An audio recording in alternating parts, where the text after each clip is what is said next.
Selamat malam semuanya. Assalamualaikum warahmatullahi wabarakatuh. Perkenalkan, nama saya Faya Bunga Puspita, NIM 1705520044 dari kelas B1 Audit Manajemen. Di sini saya akan mempresentasikan sebuah materi yang berjudul pengendalian produksi dan operasi. Untuk saya sampaikan presentasi ini gunanya untuk memenuhi tugas saya. Tugas-tugas yang saya penuhi hari ini yaitu dari judul yang saya bacakan tadi dibagi menjadi 5 poin.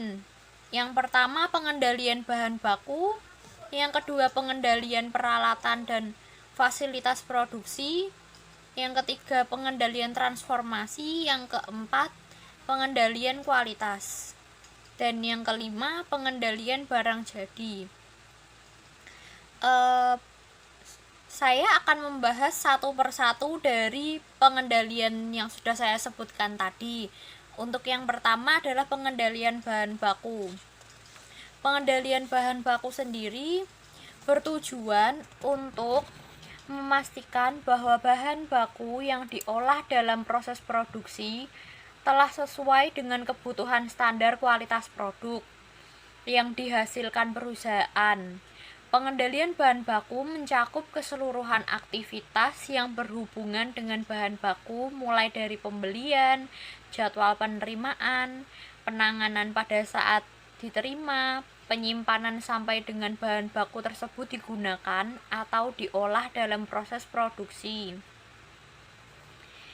Pembelian bahan baku menyangkut pemilihan pemasok dan pemesanan bahan tersebut kepada pemasok terpilih. Untuk mendapatkan keyakinan bahwa pemasok tersebut mampu memasok bahan baku sesuai dengan kebutuhan, pemasok yang terpilih harus memenuhi proses verifikasi. Untuk mendapatkan keyakinan kelangsungan pemasok, inspeksi secara periodik terhadap sistem kepastian kualitas pemasok harus dilakukan berdasarkan prosedur tertulis yang dimiliki perusahaan. Penerimaan bahan baku harus sesuai dengan kebutuhan proses produksi. Material Requirement Planning atau MRP menjabarkan jadwal produksi ke dalam jadwal penerimaan bahan baku dan mengintegrasikan jadwal tersebut ke dalam proses produksi. Dengan begitu, kebutuhan bahan baku selalu terpenuhi pada saat proses produksi berjalan dan perusahaan tidak menanggung beban investasi yang besar dalam bentuk persediaan. Dan selanjutnya, penanganan bahan baku merupakan aktivitas yang sangat penting untuk memastikan bahwa bahan yang diterima dari pemasok telah sesuai dengan kebutuhan standar produk yang telah ditetapkan perusahaan. Aktivitas ini harus didukung dengan peralatan yang memadai dan prosedur tertulis penanganan bahan untuk menentukan apakah bahan yang diterima dari pemasok telah sesuai dengan spesifikasi yang telah ditentukan. Setiap bahan yang diterima harus diberikan kode khusus agar mudah ditelusuri distribusi dan penggunaannya. Inspeksi penanganan bahan harus melalui audit fisik barang yang diterima untuk menentukan kesesuaian bahan dengan spesifikasi yang telah ditentukan. Perusahaan harus memiliki teknik sampling tertulis untuk pengambilan sampel yang konsisten pada setiap pengujian. Penanganan bahan harus memisahkan bahan yang tidak sesuai dengan spesifikasi untuk menghindari penggunaannya dalam proses produksi. Setelah bahan dinyatakan memenuhi spesifikasi, penanganan berikutnya berkaitan dengan penyimpanan yang memadai sehingga barang tidak mudah rusak atau terkontaminasi bahan-bahan lain.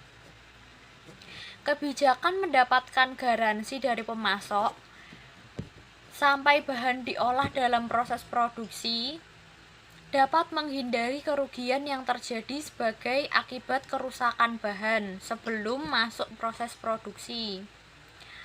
Aktivitas penanganan bahan merupakan salah satu bentuk pencegahan terjadinya kegagalan produk memenuhi spesifikasinya.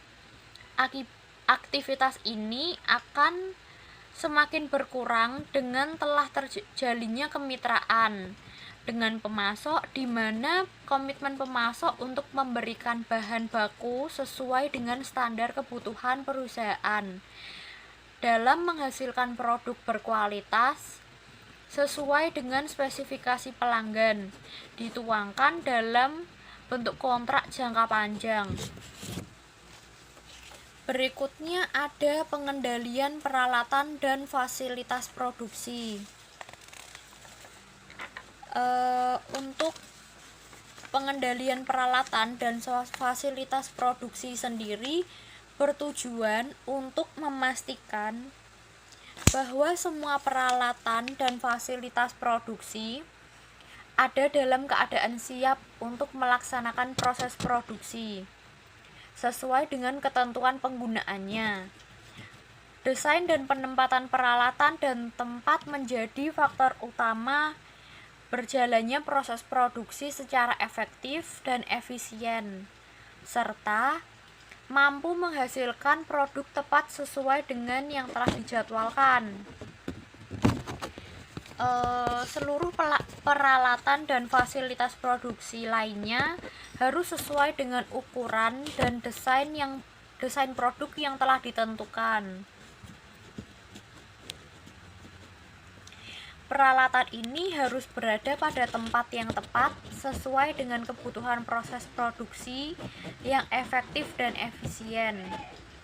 Perusahaan harus memiliki suatu prosedur tertulis yang menjadi pedoman penggunaan, pemeliharaan, perbaikan peralatan, dan fasilitas produksinya. Prosedur tersebut secara jelas memuat tentang pedoman setup mesin, pembersihan setelah digunakan, jadwal perawatan, dan perbaikan-perbaikan signifikan yang diperlukan untuk mendukung kelancaran proses produksi sendiri. Penempatan fasilitas dan peralatan harus sesuai dengan karakteristik dan metode produksi yang diterapkan sehingga arus material dalam proses produksi dapat berjalan secara efektif dan efisien.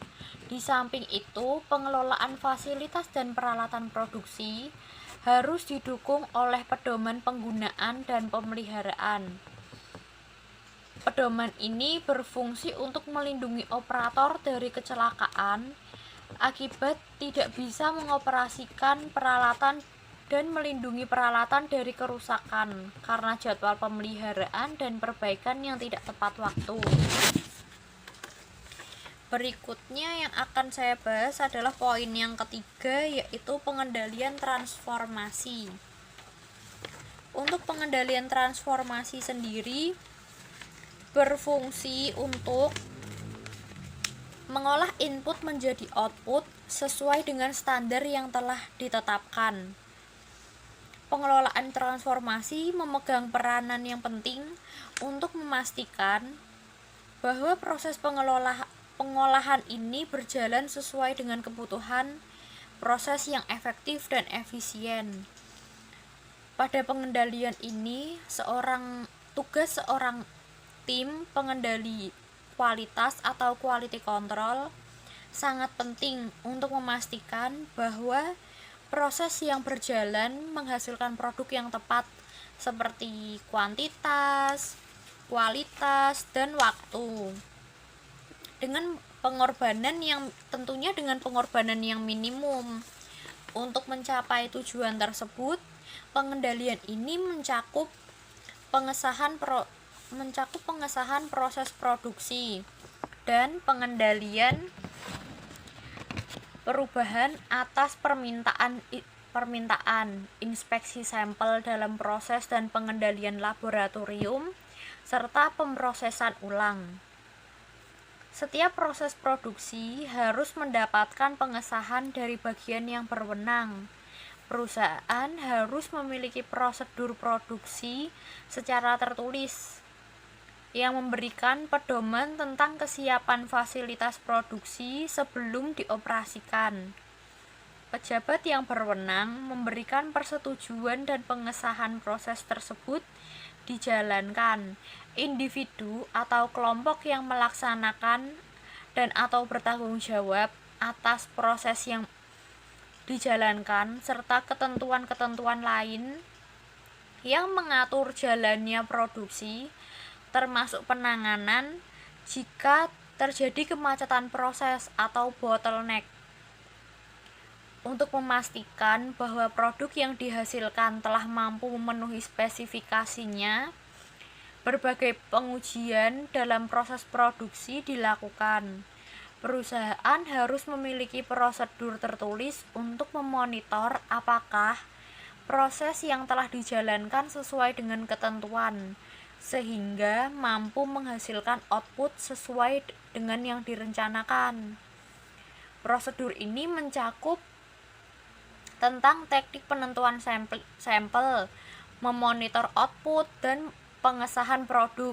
Jadi, untuk dimasukkan ke dalam gudang atau diserahkan langsung kepada pelanggan. Penerapan prosedur ini bertujuan untuk mencegah terjadinya kegagalan produk, baik itu kegagalan internal maupun kegagalan eksternal dari perusahaan. Pengerjaan ulang karena kesalahan proses harus mendapatkan pengendalian yang memadai. Perusahaan harus menekankan secara maksimal terjadinya pengerjaan ulang terhadap produk yang gagal memenuhi spesifikasinya, karena merupakan salah satu sumber pemborosan dan berakibat pada tidak efisiennya proses yang berjalan. Kalaupun tidak bisa dihindari terjadinya, harus ada prosedur tertulis yang mengesahkan adanya pengerjaan ulang atau rework terhadap produk gagal tersebut. Produk ini mencakup tentang kriteria produk gagal, cara penanganannya, penilaian atas pencegahan yang telah dilakukan, dan persyaratan tentang produk gagal yang dapat diolah kembali, serta siapa yang memiliki wewenang untuk memutuskan produk gagal diolah kembali atau tidak.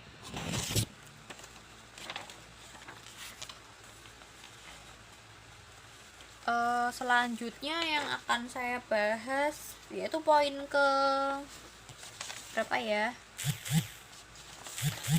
Keempat. Poin keempat yaitu pengendalian kualitas. Pengendalian kualitas tidak cukup dipahami sebagai pengendalian proses produksi yang hanya membebankan tanggung jawab kualitas produk kepada unit kendali kualitas. Dihasilkannya produk yang mampu memenuhi spesifikasi pelanggan sesungguhnya adalah tanggung jawab bersama setiap komponen yang terlibat di dalam perusahaan. Entah itu bagian produksi, bagian pemasaran, bagian apapun dalam perusahaan. Setiap bagian atau fungsi yang terlibat mulai dari persiapan sampai dengan proses operasional perusahaan memiliki tanggung jawab secara proporsional terhadap kualitas produk dan kemampuannya dalam memenuhi harapan pelanggan.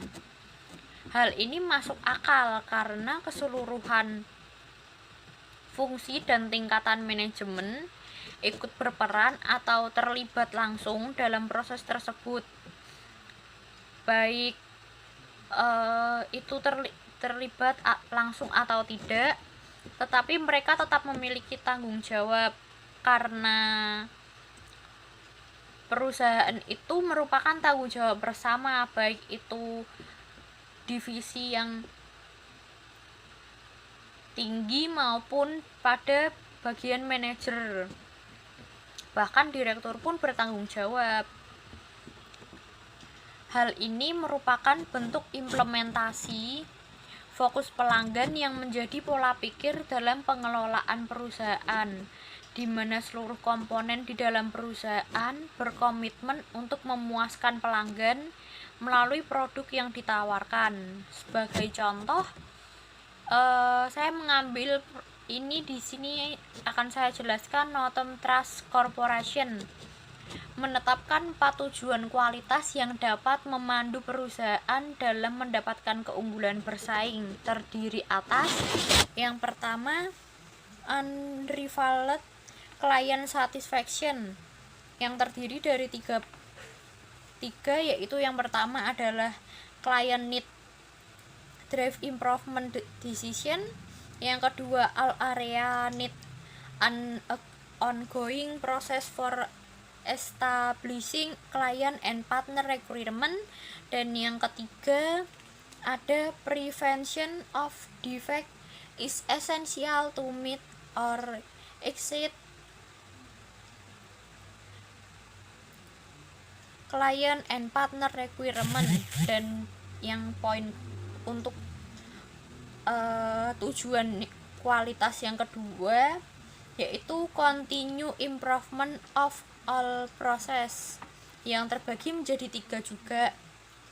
Yang poin pertama adalah everything is a process and every process can be improved. Dan yang kedua ada process measurement provide the fact that will guide decision. Untuk yang ketiga, to solve problem look beyond symptom so you can find and remove root cause. Dan tujuan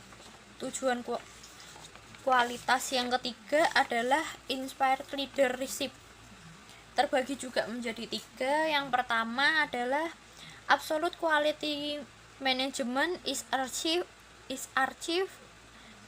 took attention to both process and result. Dan yang kedua, we will deliver absolute quality to our client. Yang ketiga, manager can lead improvement by creating a climate of support and respect for all Northern people. Dan tujuan kualitas yang keempat adalah active involvement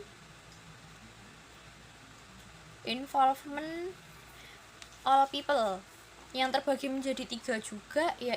Yang pertama adalah everyone has a vital role in delivering unrivaled client satisfaction to absolute quality in everything we do. Yang kedua, we excite client expectation when all Northern people apply a systematic and discipline approach to process improvement. Dan yang ketiga, skill improvement and knowledge of the bank are fundamental tools Northern people. Apa yang dimaksud dari dilakukan di Northern Trust Company ini dapat dipakai sebagai tolok ukur dalam merencanakan program pelatihan dan pengembangan yang tepat untuk karyawan, sehingga mampu memberikan kinerja terbaiknya bagi perusahaan. Terbentuknya komitmen bersama dalam menghasilkan produk sesuai dengan harapan pelanggan melahirkan tanggung jawab secara profesional. Tanggung jawab secara profesional dan menghasilkan produk yang memenuhi standar kualitas sesuai dengan persyaratan pelanggan. Pada kondisi ini, setiap bagian atau fungsi bekerja sama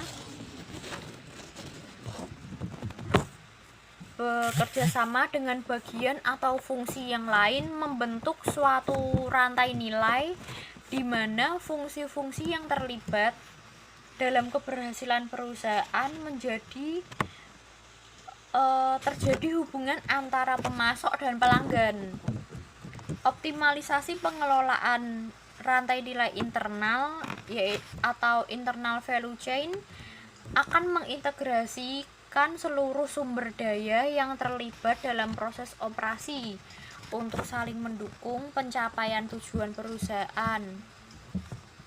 Sistem biaya kualitas dapat memberikan informasi kepada perusahaan tentang aktivitas yang terlibat dalam menghasilkan produk sesuai dengan standar kualitas yang telah ditetapkan perusahaan. Aktivitas tersebut dikelompokkan menjadi 4. Yang pertama, aktivitas pencegahan atau prevention activity merupakan berbagai aktivitas yang dilakukan bertujuan untuk menghindari kualitas buruk pada produk yang dihasilkan perusahaan. Peningkatan aktivitas ini diharapkan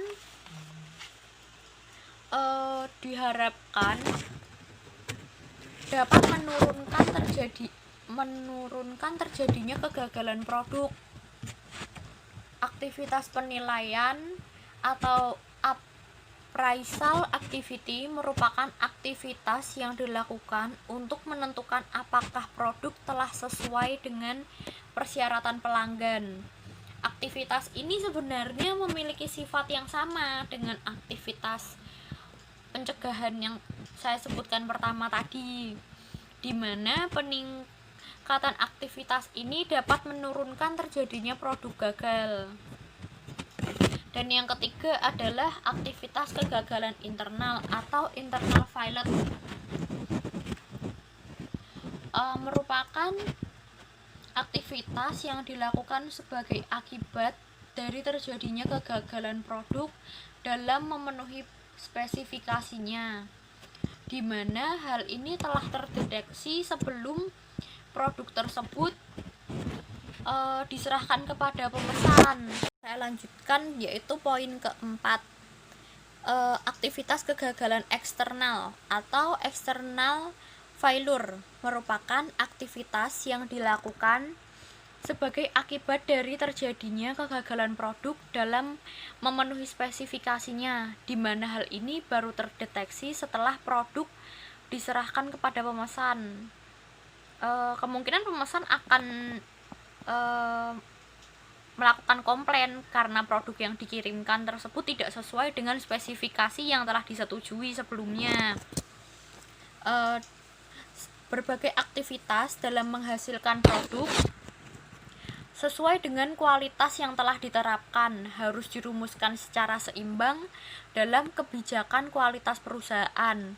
Aktivitas pencegahan dan penilaian yang merupakan aktivitas persiapan untuk mencegah terjadinya kegagalan produk dalam memenuhi spesifikasinya harus dikelola dengan baik, karena pengelolaan yang tepat terhadap aktivitas-aktivitas ini dapat secara signifikan menurunkan aktivitas sebagai akibat produk gagal memenuhi standar kualitas. Jadi menurunkan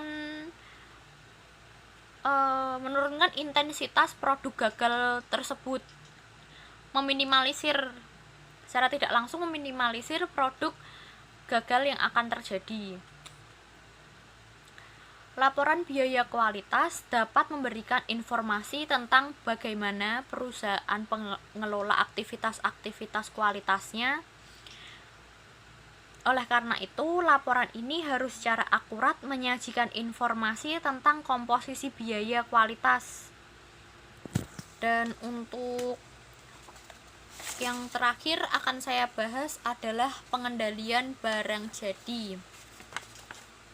Untuk pengendalian barang jadi sendiri merupakan pengendalian yang dilakukan terhadap pengelolaan barang selesai setelah diproduksi. Pengendalian ini bertujuan untuk memastikan bahwa penanganan barang setelah produk berjalan sesuai dengan prosedur, sehingga tidak terjadi kerusakan barang dalam proses penyimpanan atau pendistribusiannya. Barang tersebut dipastikan dalam keadaan atau disimpan dengan baik untuk meminimalisir terjadinya kegagalan seperti yang saya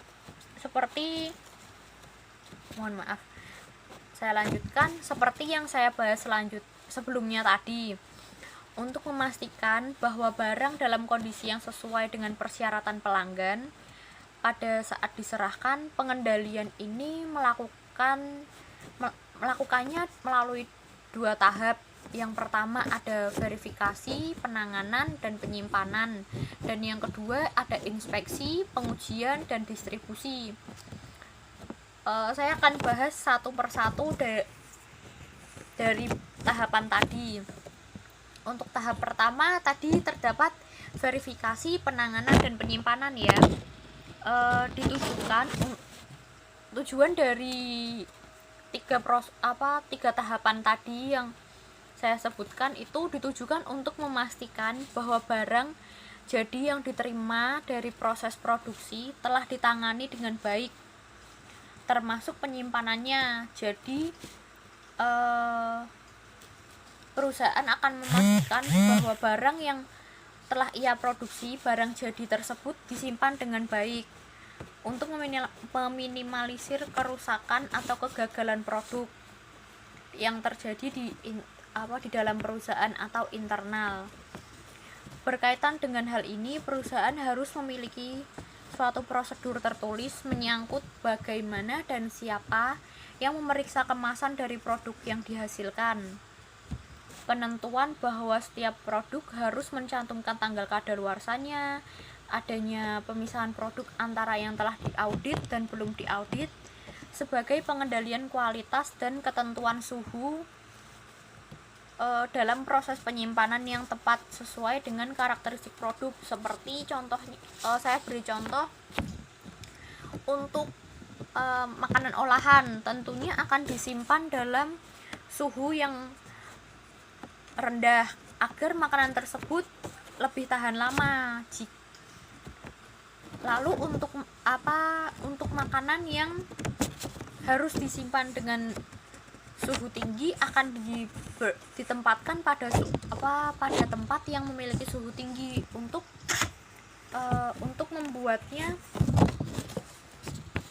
terlihat lebih awet. Dan yang kedua ada inspeksi, pengujian, dan distribusi.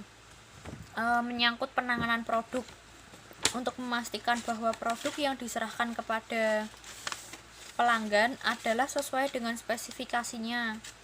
Pengendalian ini menyangkut pengujian tentang kesesuaian produk dengan spesifikasinya.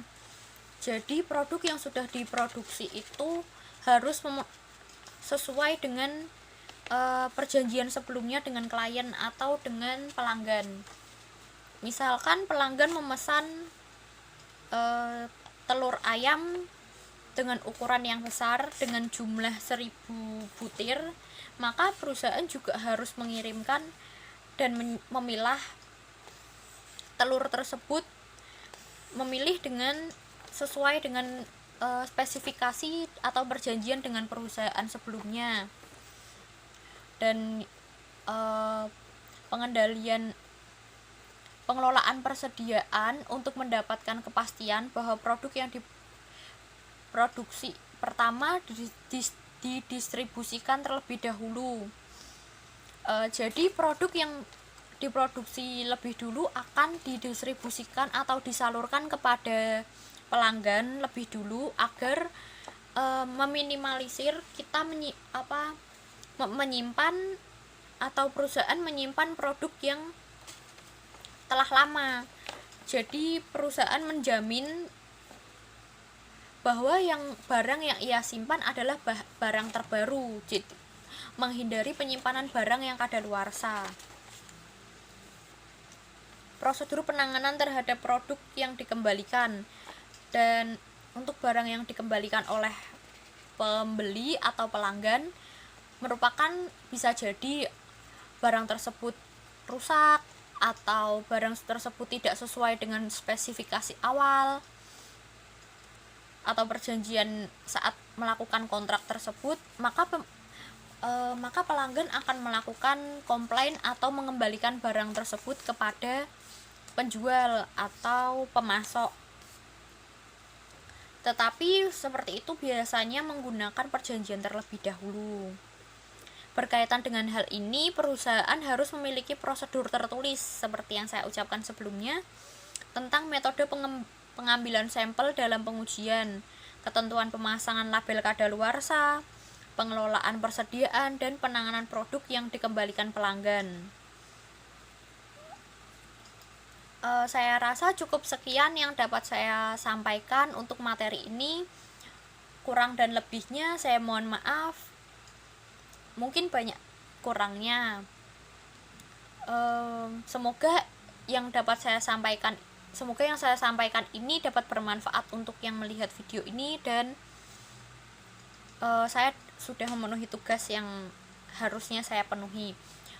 Sekian dari saya. Wassalamualaikum warahmatullahi wabarakatuh.